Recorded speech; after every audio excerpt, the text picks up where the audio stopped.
Hey, good morning, Matt. Welcome back, and good to see you again. Welcome to everybody joining us. Matt, how you doing today? Feeling great.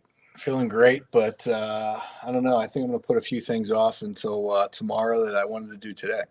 Oh, why would you do that, Matt? I don't know. They drain energy from me. They're things that I don't really want to do, and I don't hmm know. Are you talking about procrastinating, Matt? Are you going to Oh, procrastinate to what you can yes, do today and put it off until tomorrow? absolutely. And as you say, that's the saddest day of humankind. That's right. Saddest day in the history of the human race is when man learned the meaning of the word tomorrow, because that's the day we started taking the things that we could do today, the things that make an impact on our world, on those that mean something to us, on our lives, right? And we put it off until tomorrow. And by the way, I'm world class at this. If they were giving away medals, I would be on the top of the podium earning gold because when I have something that frustrates me, that takes mental energy, and it exhausts me. And I'm like, oh, I really hate that. I put it off. I put it off. And what I find is when I finally do it, it wasn't that bad. When I finally attack it, I can get it done in like 15 minutes when it's something that I allocated 4 hours for. And I don't know why I do that, but I let it still own me. And as we always say, if we don't own it, it owns us, whatever that it might be. For me, it's procrastination. I don't always own my time. I don't own my procrastination. And as a result, I let it own me. And I don't know, Matt, tell me a little bit about your views of that and how you work with people that you see procrastinating and help you and how you help them overcome some of that. Yeah, well, we opened this talking about there are certain activities that drain us and that we want to put to the side. And hmm then I think there's, another thing that or reason why people procrastinate, and you said it a couple of days ago, but things that they might fear. And the example of that I see on a daily basis is prospecting. Right. mm I coach salespeople and sales managers and leaders every single day.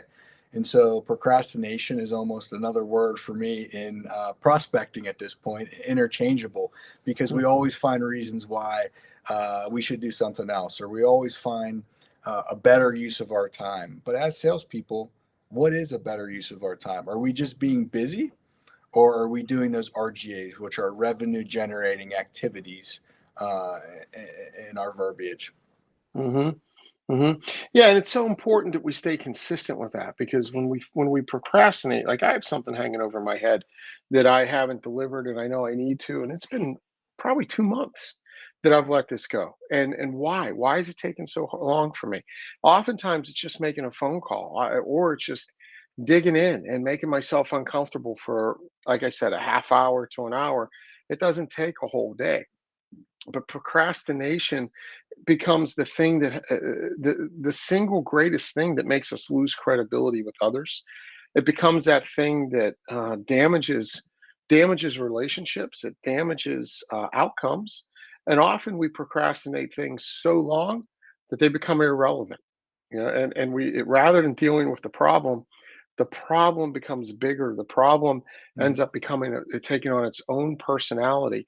The problem becomes itself, right? It becomes a self-fulfilling prophecy essentially, where the thing we avoid and the thing we don't want to do becomes the problem. When if we would have addressed it when we first had the opportunity, if we would have addressed it early, it would have never materialized into a problem. No doubt. I think you're spot on there that if we just take care of it, it doesn't allow the smaller problem to take root and to grow to a bigger problem, which we see that all the time by avoidance, by procrastination. So that leads us to the question, how do we stop procrastinating, or what are some tips or ways to look at this? I think it starts with time management, or potentially more important, energy management. hmm And so those tasks or those things that we don't want to do, is there a certain time of day we should do it, or is there a certain way to schedule? What are your thoughts about that? Because we all know immediately and can list three things that we don't like to do that sucks energy from us and are always the bottom of the to-do list. Yeah, that's a great point. I love the phrase where focus goes, energy flows. And for me, I'm a much better morning person than I am afternoon person.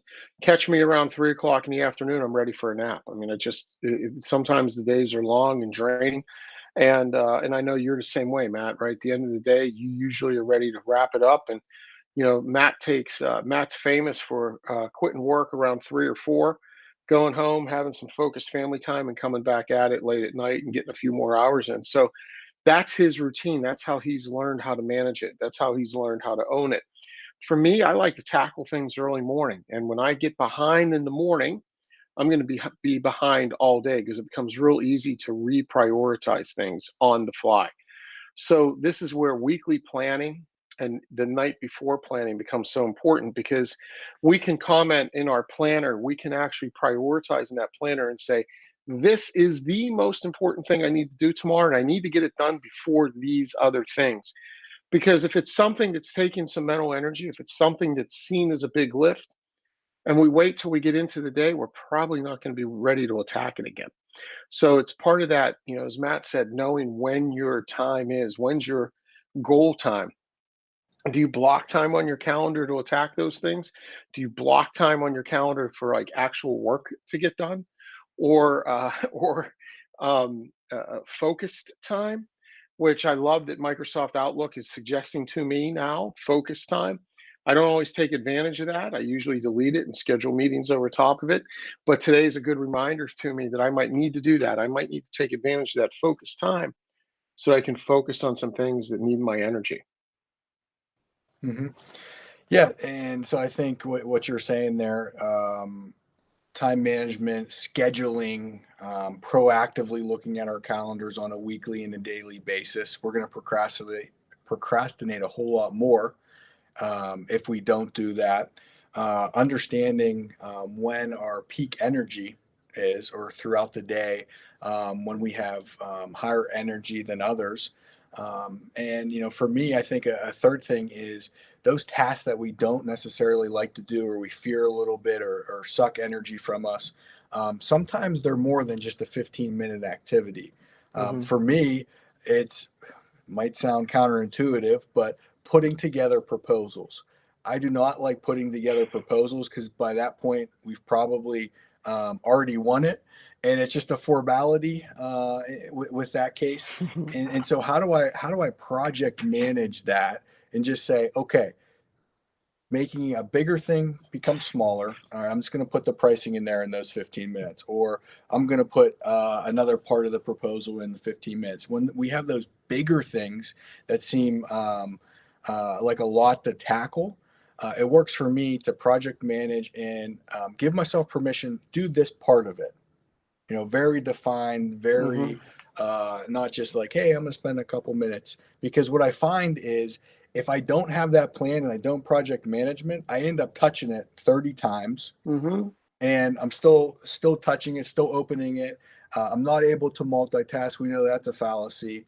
And something that could have taken me, an hour to do in 15-minute segments has now taken 3 days and a lot more than an hour. Amen. And by the way, how much energy did it suck from you? How much headspace did it take from you? How much did it take away focus from other things that were probably critical and important yet not urgent? Hmm. Right. And then we let these things, Matt and I were with a client the other day, and we talked about how when we don't address things that are important and not urgent, they become important and urgent. And they slip into, now they need our critical time, our critical focus, and they usually aren't going to be addressed as well. So, where focus goes, energy flows. And the saddest day in the history of the human race is when we learn the meaning of the word tomorrow. Hmm. Hmm. Right. So we need to ask ourselves, what can we do today? What can we start to do to take ownership of this? And why is it that, what is it that motivates us or drives us to wait? Because what we know is the most successful people, they know this thing. They know that what I do today has an impact on tomorrow. Conversely, what I don't do today has an impact on tomorrow. So own the day. right? Own the day, own those little activities, force ourselves to do something uncomfortable, force ourselves to do something that might not be real exciting when we have the energy to deal with it and we can give it the attention it deserves. And we know tomorrow will be better. We hope today and tomorrow are great for all of you. We thank you for your time today. We hope that this week is good for you. We hope that you are able to be aggressive towards your goals. We hope that you're able to attack those things you don't necessarily want to do. We hope that you start to master procrastination and own it before it owns you. We hope you have a great week. Take care and God bless.